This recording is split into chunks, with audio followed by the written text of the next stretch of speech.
اعوذ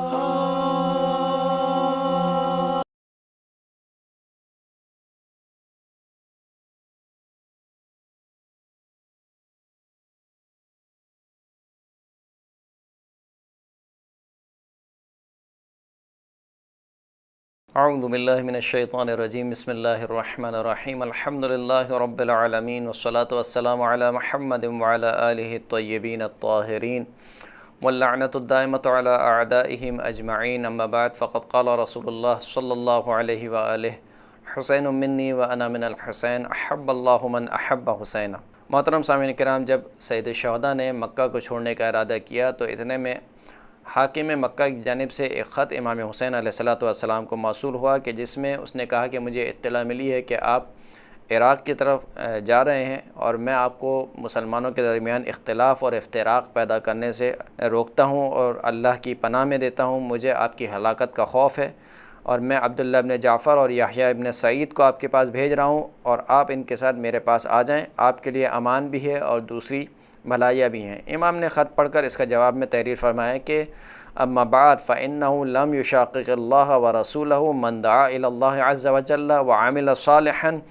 وقال إنني من المسلمين۔ فرمایا کہ وہ شخص کہ جو اللہ کی جانب پکارے اور صالح عمل انجام دے اور کہے کہ میں مسلمانوں میں سے ہوں، وہ ہرگز اللہ اور اللہ کے رسول پر شاک اور گرا نہیں گزرتا اور وہ مسلمانوں کے درمیان افتراق اور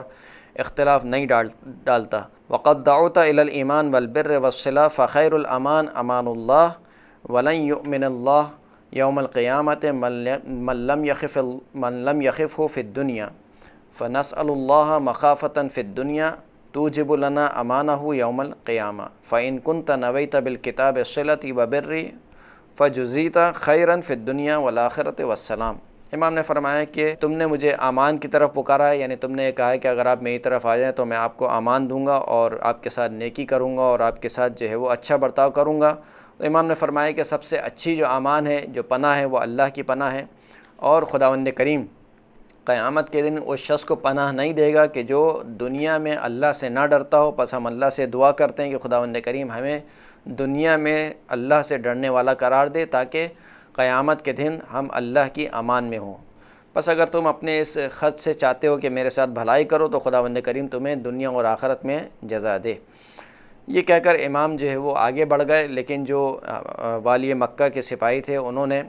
امام کا راستہ روکنا چاہا، اور روایت کہتی ہے کہ امام کے سپاہیوں کے درمیان، یعنی امام کے لشکر اور حاکم مکہ کے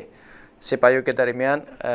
جو ہے وہ کچھ جھڑپ ہوئی، اور یہ جھڑپ جو ہے وہ نیزوں کی حد تک تھی، لیکن بہرحال امام حسین علیہ السلام نے اپنا سفر جاری رکھا اور مکہ کو ترک کر دیا۔ مکہ سے نکلنے کے بعد امام حسین علیہ السلام نے مختلف منزلوں کو طے کیا۔ ایک دن میں جتنا سفر طے کیا جاتا ہے اور ایک دن میں جتنا سفر طے کر کر انسان جس مقام پر پہنچتا ہے اس کو منزل کہا جاتا ہے۔ سید الشہداء نے کئی منزلیں طے کی اور ان میں سے بعض منزلوں پر رات کو بسر نہیں کیا اور بعض منزلوں پر صرف استراحت کے لیے رکے اور بعض منزلوں پر امام نے رات بھی گزاری۔ یہ منزلیں طے کرتے ہوئے سید الشہداء کا قافلہ جب حاجر یا بطن رمہ پر پہنچا تو امام نے ایک خط لکھا کوفے والوں کے نام، اور اس خط کو کے جو قاصد تھے اس کو قیس ابن مسہر کو قرار دیا اور کہا کہ میرا یہ خط لے کر اہل کوفہ کے پاس جاؤ۔ خط کا مضمون یہ تھا کہ من الحسین ابن علی الی اخوانہ من المؤمنین والمسلمین سلام علیکم فانی احمد الیکم اللہ الذی لا الہ الا هو اما بعد فإن کتاب مسلم بن عقیل جاءنی یخبرنی فیہ بحسن رأیکم واجتماع ملائکم علی نصرنا والطلب بحقنا فنسأل اللہ ان یحسن لنا الصنع وان یثیبکم علی ذلک اعظم الاجر وقد شخصت الیکم من مکہ یوم الثلاثاء لثمان مضینہ من ذی الحجہ یوم الترویہ فاذا اقدم علیکم رسولی فانکمشوا فی امرکم وجدوا فإنی قادم علیکم ایام ہذہ انشاء اللہ والسلام علیکم ورحمۃ اللہ وبرکاتہ۔ کہ یہ خط ہے حسین ابن علی کے جانب سے مومنین اور مسلمین کے طرف جو کہ عراق میں رہنے والے ہیں، ان پر اللہ کی سلامتی ہو۔ میں خداوند کریم کی حمد و ثنا کرتا ہوں کہ جس کے علاوہ کوئی معبود نہیں۔ جناب مسلم بن عقیل کا خط مجھ تک پہنچا کہ جس میں جناب مسلم نے مجھے خبر دی ہے کہ جو اہل کوفہ ہیں انہوں نے اپنی رائے کو جمع کیا ہے اور وہ چاہتے ہیں کہ جو ہے وہ ہماری مدد کریں اور ہمارے حق کو طلب کریں، پس ہم اللہ سے چاہتے ہیں کہ وہ ہمارے امور کی اصلاح فرمائے اور خداوند کریم آپ لوگوں کو اس کام کے اوپر عظیم اجر سے نوازے۔ میں مکہ سے جو ہے وہ سفر اختیار کر چکا ہوں، یعنی مکہ سے نکل چکا ہوں، اور ترویہ والے دن یعنی 8 ذی الحجہ کو میں نے مکہ کو ترک کر دیا ہے۔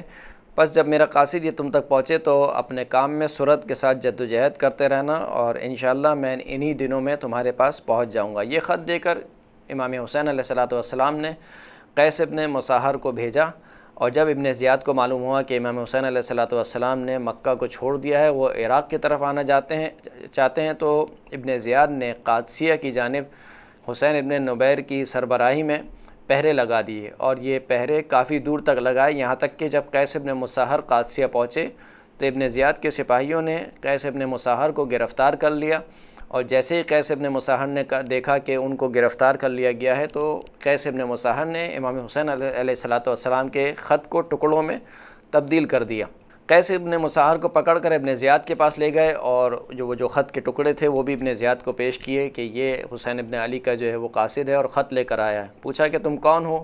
کہا کہ میں امیر المؤمنین حسین کے شیعوں میں سے ایک شخص ہوں۔ پھر اس نے پوچھا کہ تم نے خط کو کیوں پڑھا؟ کہا اس وجہ سے پڑھا کہ تاکہ تمہیں معلوم نہ ہو سکے کہ خط میں امام حسین علیہ السلام نے کیا لکھا ہے۔ پھر کہا کہ یہ بتاؤ کہ یہ خط کس کے نام تھا؟ تو کہا کہ کوفہ کی ایک جماعت کے نام تھا، لیکن میں ان کے نام نہیں جانتا۔ جب اتنا سنا تو ایک مرتبہ ابن زیاد غصے میں آ گیا اور کہا کہ مجھے ان شخص کے نام بتاؤ کہ جن کے نام یہ خط لکھا گیا تھا۔ قیس ابن مصاہر نے کہا کہ مجھے ان کے نام نہیں معلوم۔ پھر چیخ کر بولا کہ میں تمہیں اس وقت تک نہیں چھوڑوں گا کہ جب تک تم مجھے ان لوگوں کے نام نہیں بتا دیتے کہ جن کے نام یہ خط لکھا گیا تھا، یا پھر میں اس وقت تمہیں چھوڑوں گا کہ تم ممبر پر جاؤ، اور ممبر پہ جانے کے بعد امیر المؤمنین علی ابن ابی طالب علیہ السلام اور امام حسین علیہ السلام اور ان کے بھائی امام حسن مجتبیٰ علیہ السلام کو سب و شتم کرو۔ قیس ابن مصاہر نے کہا کہ ٹھیک ہے، میں یہ کام انجام دینے کو تیار ہوں۔ ابن زیاد سمجھا کہ قیس ابن مصاہر جو ہے وہ قتل ہونے سے ڈر گئے ہیں، موت کے خوف سے انہوں نے اس کام کو اختیار کر لیا ہے، لہٰذا انہوں نے ایک منادی کو بلایا اور کہا کہ لوگوں کے درمیان ندا کرو کہ حسین ابن علی کا قاصد ہے جو بنی امیہ کی شان میں کچھ کلمات کہنا چاہتا ہے۔ لوگ جمع ہو گئے اور ممبر پر جو ہے وہ قیس ابن مصاہر کو دعوت دی گئی۔ قیس ابن مصاہر جب ممبر پر گئے تو خداوند کریم کی حمد و ثنا کی، اور اس کے بعد علی اور اولاد علی کی ثنا کی، مدح سرائی کی، اور پھر عبید اللہ اور اس کے باپ زیاد اور بنو امیہ کی حکومت کے چھوٹے بڑے ہر جو بھی ان کے معاونین تھے سب سے جو وہ اظہار برات کیا اور ان کے اوپر تبرہ کیا، ان کے اوپر اللہ کی لعنت بھیجی، اور بلند آواز سے اہل کوفہ کو مخاطب کیا کہ اے لوگو، حسین ابن علی خلق خدا میں سب سے بہتر فاطمہ بنت رسول کے صاحبزادے، اور میں تمہاری طرف ان کا بھیجا گیا قاصد ہوں۔ میں ایک منزل پر ان سے رخصت ہو کر تمہارے پاس آیا ہوں تاکہ تم لوگوں تک ان کا پیغام پہنچا دوں، اور تم پر فرض ہے کہ تم انہیں لبیک کہو۔ ابن زیاد کے سپاہیوں نے جب اس صورتحال کو دیکھا اور ابن زیاد کو بتایا کہ قیس ابن مصاہر بجائے اس کے کہ مولا کائنات امیر المؤمنین اور علی اور آل علی کو دشنام دے، وہ تو بنی امیہ کو دشنام دے رہا ہے، تو ایک مرتبہ سخت غصے میں آ گیا، غضب کے عالم میں اس نے یہ حکم دیا کہ قیس ابن مصاہر کو دارالامارہ کی چھت سے نیچے گرا دیا جائے۔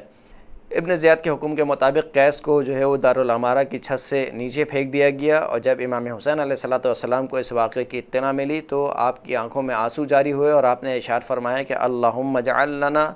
ولشیعتنا منزلا کریما عندک واجمع بیننا وایاہم فی مستقر رحمتک انک علی کل شیء قدیر۔ خداوند کریم ہمارے لیے اور ہمارے شیعوں کے لیے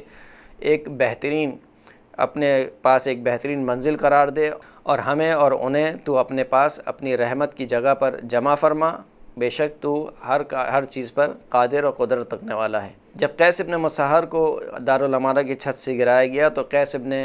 مصاہر کی دھجیاں اڑ گئیں اور ان کی جو ہڈیاں تھیں وہ چورا چورا ہو گئیں، لیکن ابھی ان میں کچھ رمق باقی تھی۔ تو ایک مرتبہ عبد الملک ابن عمیر بجلی وہ اٹھا اور اس نے آ کر قیس ابن مصاہر کو ذبح کر دیا،